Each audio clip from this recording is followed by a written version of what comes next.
Shalom Bapak Ibu Saudara yang dikasihi Tuhan. Berjumpa kembali di podcast Renungan Pagi Mutiara hari ini yang setia menyapa dan menemani saudara di dalam doa dan renungan firman Tuhan. Di kesempatan pagi hari yang indah ini, renungan firman Tuhan akan mengangkat tema Carilah dahulu kerajaan Allah. Dan nas firman Tuhan terambil dari Injil Matius pasal yang ke-6 ayat 31 sampai dengan ayat yang ke-33. Demikian firman Tuhan. Sebab itu janganlah kamu khawatir dan berkata, apakah yang akan kami makan?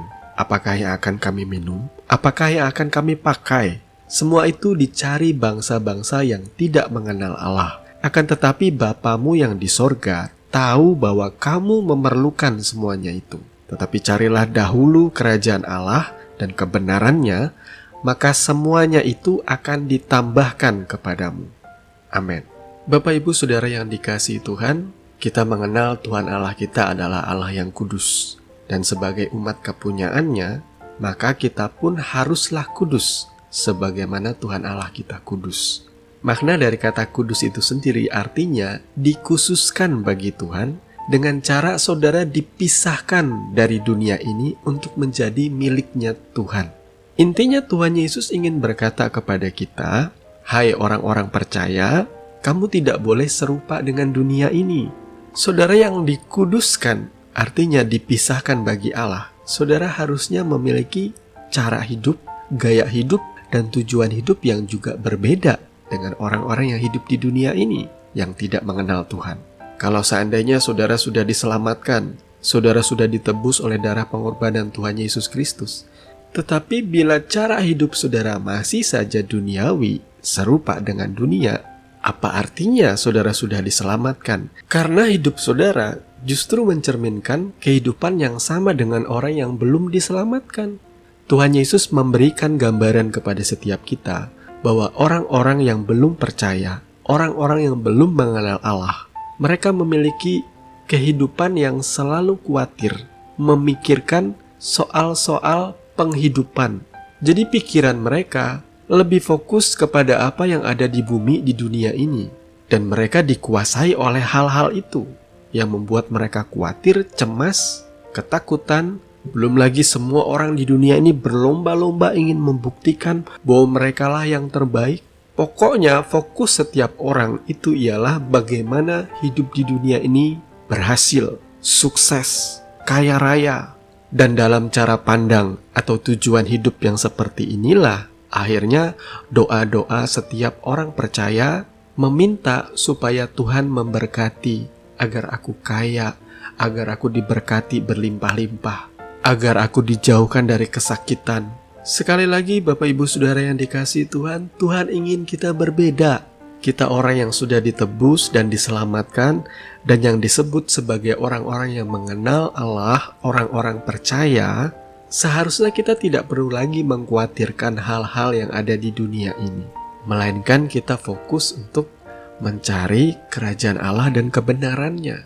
Dan ini masih ada kaitannya dengan renungan kita yang sebelumnya, yakni mengenai Raja Salomo yang berdoa meminta hikmat kepada Tuhan. Karena ia sebagai raja yang masih baru, dipercayakan Tuhan sebuah kerajaan yang besar dengan rakyatnya yang banyak. Ia memohon kepada Tuhan diberikan hikmat untuk bisa memimpin dengan baik dan berlaku adil kepada semua orang. Dan di dalam pandangan mata Tuhan, doa Salomo ini baik sehingga Tuhan mengabulkan.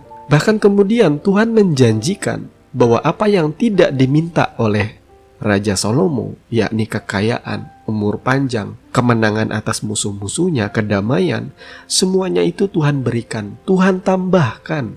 Makanya saudara kalau berdoa, berdoalah dengan benar. Jangan berdoa merengek-rengek, hanya meminta Tuhan berkati aku supaya kaya. Berdoalah seperti Raja Salomo. Di situ Tuhan melihat bahwa kita memiliki kesungguhan, tanggung jawab, kerajinan. Kita bukan semata jemaat yang konsumtif, yang cuma rengek-rengek, nangis-nangis minta berkat. Tapi kita berdoa dengan tegas, Tuhan berikan aku hikmat di dalam tempat di mana aku bekerja, supaya dengan hikmat yang kau berikan aku bisa menyelesaikan pekerjaanku dan segala masalah-masalah yang ada di dalamnya dengan baik, sehingga aku boleh menyenangkan atasanku. Nah, itu doa yang baru benar. Karena di dalam doa dan permintaan ini, Saudara menunjukkan bahwa saudara memiliki dedikasi, etos kerja, semangat. Tidak hanya semata minta durian runtuh daripada Tuhan. Tidak semata memandang Tuhan itu seperti jin yang mengabulkan semua permintaan saudara. Tuhan mengharapkan kita semua menjadi orang-orang yang tekun. Walaupun saya katakan bahwa carilah dahulu kerajaan Allah dan kebenarannya, itu tidak lantas membuat kita tuh cuma doa aja sepanjang hari, atau kebaktian atau ibadah aja sepanjang hari. Bukan seperti itu. Mencari kerajaan Allah dan kebenarannya ialah ketimbang fokus kita hanya tertuju kepada hal-hal yang ada di dunia ini dan segala pencapaiannya yang membuat kita dipuji, diakui orang, dihormati orang, atau ketika kita kumpul keluarga, kita dibangga-banggain. Tidak peduli dengan semua itu. Saat kita sudah diselamatkan, kita memiliki satu fokus yang baru, yakni kerajaan Allah dan kebenarannya. Apa yang ada di dalam kerajaan Allah? Tuhan kita sendiri. Kita harus mengenal Tuhan. Kita harus menemukan tujuan hidup yang Tuhan sudah tentukan di dalam hidup kita. Itu sebabnya kita diajar, carilah dahulu kerajaan Allah dan kebenarannya. Saudara tentu hafal doa Bapa kami. Dan setiap kali kita menaikkan doa ini, kita pasti teringat, datanglah kerajaanmu, jadilah kehendakmu. Di mana ada kerajaan Allah, di situ ada kehendak Allah. Apa yang ada di dunia ini adalah kehendak kita, kerinduan kita, cita-cita kita. Tetapi Tuhan ingin kita mendahulukan, mencari dahulu apa yang jadi kehendak Tuhan di dalam hidup kita. Sehingga nantinya apa yang kita rindukan di dunia ini, kelak ketika indah pada waktunya, ketika saudara siap menerimanya, saudara pasti akan mendapatkan apa yang saudara rindukan. Tetapi biarlah fokus dan hati kita melekat hanya kepada kerajaan Allah, melekat kepada Tuhan Yesus Kristus dan pengenalan yang benar akan Dia. Tuhan memberkati firman-Nya. Mari kita berdoa. Bapa Surgawi, Bapa di dalam nama Tuhan Yesus, kami mengucap syukur pagi hari ini untuk kebenaran firman yang sudah berbicara kepada kami, yang menegur kami, mengingatkan kami, bahwa kami sebagai orang-orang percaya, umat pilihan Allah, seharusnya memiliki cara hidup, gaya, dan tujuan hidup yang berbeda daripada orang-orang yang belum percaya dan belum mengenal Tuhan. Tuhan ajar kami supaya kami lebih fokus untuk mencari kerajaan Allah dan kebenarannya, sehingga kami tidak perlu lagi khawatir akan kehidupan ini. Tuhan memelihara kami, Tuhan mengasihi kami. Kami percaya setiap kehidupan kami hari ini, esok, dan seterusnya, Tuhan selalu menyertai ketika kami berjalan di jalan-jalannya Tuhan. Terima kasih Bapa. Kami mengucap syukur, di dalam nama Tuhan Yesus kami berdoa. Amin. Bapak Ibu Saudara yang dikasihi Tuhan, kami percaya kebenaran firman Tuhan yang sudah kita dengarkan boleh menjadi dasar dan kekuatan di dalam setiap kehidupan kita. Sampai bertemu lagi di podcast Renungan Pagi Mutiara hari ini yang berikutnya. Kasih karunia menyertai saudara sekalian. Shalom.